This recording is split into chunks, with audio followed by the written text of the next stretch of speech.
Hi friends, welcome to Ambika's cooking channel. ಇವತ್ತಿನ ವಿಡಿಯೋದಲ್ಲಿ ನಾವು ಟೊಮ್ಯಾಟೊ ರಸಮ್ ಯಾವ ಥರ ಮಾಡೋದು ಅಂತೇಳಿ ನೋಡ್ತಾ ಹೋಗೋಣ. ಮೊದಲನೇದಾಗಿ ನಾನಿಲ್ಲಿ ಒಂದು 5 ಟೊಮ್ಯಾಟೊನ ತೊಗೊಂಡಿದ್ದೀನಿ.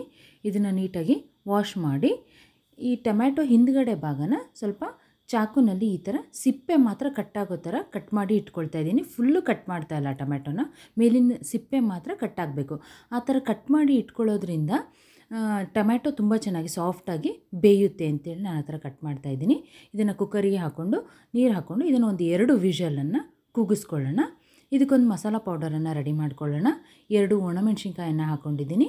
ಒಂದು ಅರ್ಧ ಟೀ ಸ್ಪೂನಷ್ಟು ಮೆಣಸು ಅಥವಾ ಪೆಪ್ಪರ್ ಇದನ್ನು ಹಾಕ್ಕೊಂಡು ಒಂದು 30 ಸೆಕೆಂಡ್ಸ್ ಹುರ್ಕೊಂಡು ನಂತರ ಇದಕ್ಕೆ ಜೀರಿಗೆನ ಸೇರಿಸ್ಕೊಳ್ತಾ ಇದ್ದೀನಿ.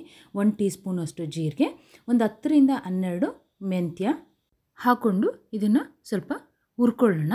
ನಾನು ಎಲ್ಲದನ್ನು ಒಟ್ಟಿಗೆ ಹುರ್ಕೊಳ್ತಾ ಇಲ್ಲ, ಯಾಕಂದರೆ ಮೆಣಸಿನಕಾಯಿ ಸ್ವಲ್ಪ ಹುರಿಲಿಕ್ಕೆ ಟೈಮ್ ತೊಗೊಳುತ್ತೆ, ಜೀರಿಗೆ ತುಂಬ ಬೇಗನೆ ಹುರಿದೋಗುತ್ತೆ ಅಂತೇಳಿ ಫಸ್ಟಿಗೆ ಅದನ್ನು ಸ್ವಲ್ಪ ಬಿಸಿ ಮಾಡಿಕೊಂಡು ನಂತರ ಅದಕ್ಕೆ ಜೀರಿಗೆ ಮತ್ತು ಮೆಂತ್ಯ ಕಾಳನ್ನು ಹಾಕ್ಕೊಂಡು ಕೊನೆಯಲ್ಲಿ ಸಾಸಿವೆ ಒಂದು ಸ್ವಲ್ಪ ಒಂದು 1/4 ಟೀ ಸ್ಪೂನ್ಗಿನ ಕಡಿಮೆ ಸಾಸಿವೆನ ಹಾಕ್ಕೊಂಡು ಇದನ್ನು ಹುರಿದು ನಾನು ಮಿಕ್ಸಿ ಜಾರಿಗೆ ಟ್ರಾನ್ಸ್ಫರ್ ಮಾಡ್ಕೊಳ್ತಾ ಇದ್ದೀನಿ. ಮತ್ತು ಒಂದು 10ರಿಂದ 12 ಕರಿಬೇವಿನ ಎಲೆನೂ ಹಾಕ್ಕೊಂಡು ಅದನ್ನು ಸಹ ಗರಿ ಆಗೋವರೆಗೂ ಹುರಿದು ಅದನ್ನು ಮಿಕ್ಸಿ ಜಾರ್ಗೆ ಹಾಕ್ಕೊಂಡು ಇದನ್ನು ಪೌಡರ್ ಮಾಡ್ಕೊಳ್ಳೋಣ.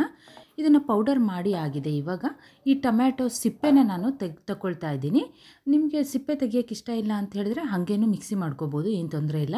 ನಾನಿಲ್ಲಿ ಸಿಪ್ಪೆನ ತೆಗೆದುಬಿಟ್ಟು ಇದನ್ನು ನಾವು ಮಿಕ್ಸಿಗೆ ಹಾಕ್ಕೊಂಡು ರುಬ್ಕೋಬೇಕಾಗುತ್ತೆ. ಟೊಮ್ಯಾಟೊನ ನಾವು ಮಸಾಲ ಪೌಡರ್ ಏನು ರುಬ್ಕೊಂಡಿದ್ವಲ್ವ, ನಾನು ಅದೇ ಜಾರಿಗೇ ಈ ಟೊಮ್ಯಾಟೊನೂ ಸಹ ಹಾಕ್ಕೊಂಡು ಇದನ್ನು ನಾನು ಪೇಸ್ಟ್ ಮಾಡಿ ಇಟ್ಕೊಳ್ತಾ ಇದ್ದೀನಿ. ಇವಾಗ ಇದಕ್ಕೆ ಒಗ್ಗರಣೆ ರೆಡಿ ಮಾಡ್ಕೊಳ್ಳೋಣ. ಒಂದು ಪಾತ್ರೆಗೆ ಒಂದು ಅರ್ಧ ಟೇಬಲ್ ಸ್ಪೂನಷ್ಟು ಎಣ್ಣೆನ ಹಾಕ್ಕೊಂಡಿದ್ದೀನಿ. ಒಂದು 1/4 ಟೀ ಸ್ಪೂನಷ್ಟು ಸಾಸಿವೆ, ಇಲ್ಲಿ 1 ಬೆಳ್ಳುಳ್ಳಿನ ನಾನು ಜಜ್ಜಿ ಹಾಕ್ಕೊಳ್ತಾ ಇದ್ದೀನಿ.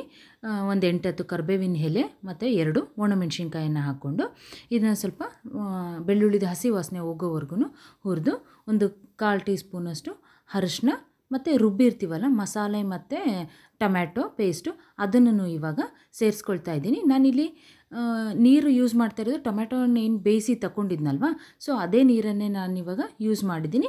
ನಂತರ ನನಗೆ ಇನ್ನು ಎಕ್ಸ್ಟ್ರಾ ನೀರು ಬೇಕು ಅಂತ ಹೇಳಿದ್ರೆ ಇವಾಗ ನೀರನ್ನು ಹಾಕ್ಕೊಳ್ತಾ ಇದ್ದೀನಿ. ನಮಗೆ ಯಾವ ಕನ್ಸಿಸ್ಟೆನ್ಸಿಗೆ ಬೇಕೋ ಆ ಕನ್ಸಿಸ್ಟೆನ್ಸಿಗೆ ಇವಾಗ ಅಡ್ಜಸ್ಟ್ ಮಾಡ್ಕೊಳ್ಳೋಣ. ಕೆಲವೊಬ್ಬರು ರಸಮ್ ತುಂಬ ತೆಳ್ಳಗಿದ್ರೆ ಇಷ್ಟಪಡ್ತಾರೆ, ನೀರು ಥರ. ಕೆಲವೊಬ್ಬರು ಇಲ್ಲ ಸ್ವಲ್ಪ ಗಟ್ಟಿ ಇರಬೇಕು ಅಂತ ಹೇಳ್ತಾರೆ. ನಮ್ಗೆ ಯಾವ ಕನ್ಸಿಸ್ಟೆನ್ಸಿಗೆ ಬೇಕೋ ಅಷ್ಟು ನಾವು ಮಾಡ್ಕೋಬೋದು. ಇವಾಗ ನಾನಿಲ್ಲಿ ಸ್ವಲ್ಪ ಉಪ್ಪು ಮತ್ತು ಹುಣಸೆ ರಸನ ಹಾಕ್ಕೊಂಡಿದ್ದೀನಿ. ಹುಣಸೆ ರಸ ನೋಡಿ ಹಾಕ್ಕೊಳ್ಳಿ, ಯಾಕಂದರೆ ಟೊಮ್ಯಾಟೊನೇ ಹುಳಿ ಇರುತ್ತೆ. ಬೇಕು ಅನಿಸಿದ್ರೆ ಮಾತ್ರ ಹಾಕ್ಕೊಳ್ಳೋಣ, ಇಲ್ಲಾಂದರೆ ಅದನ್ನು ಸ್ಕಿಪ್ ಮಾಡೋಣ. ಇವಾಗ ಇದು ರಸಮ್ ಕುದೀತಾ ಇದೆ. ಕೊನೆಯಲ್ಲಿ ನಾನು ಇದಕ್ಕೆ ಕೊತ್ತಂಬರಿ ಸೊಪ್ಪನ್ನು ಸೇರಿಸಿದ್ದೀನಿ. ತುಂಬಾ ರುಚಿಯಾಗಿರುತ್ತೆ. ನೀವು ಒಂದ್ಸಲ ಇದನ್ನು ಟ್ರೈ ಮಾಡಿ ಹೇಗೆ ಬಂದಿತ್ತು ಅಂತೇಳಿ ಕಾಮೆಂಟ್ ಮಾಡಿ. ಇದು ಜ್ವರ ಏನಾದ್ರು ಬಂದಾಗ ಬಾಯಿ ಕೆಟ್ಟಿರುತ್ತಲ್ವ, ಏನೂ ಟೇಸ್ಟ್ ಸಿಗ್ತಾ ಇರಲ್ಲಲ್ವ, ಸೊ ಆ ಟೈಮಲ್ಲಿ ಈ ಟೊಮ್ಯಾಟೊ ರಸಮ್ನ ಮಾಡಿಕೊಂಡು ಅನ್ನದ ಜೊತೆ ತಿಂತಾಯಿದ್ರೆ ತುಂಬಾ ರುಚಿಯಾಗಿರುತ್ತೆ. Thank you for watching this video. ಇನ್ನೊಂದು ವಿಡಿಯೋದಲ್ಲಿ ಮತ್ತೆ ಸಿಗ್ತೀನಿ.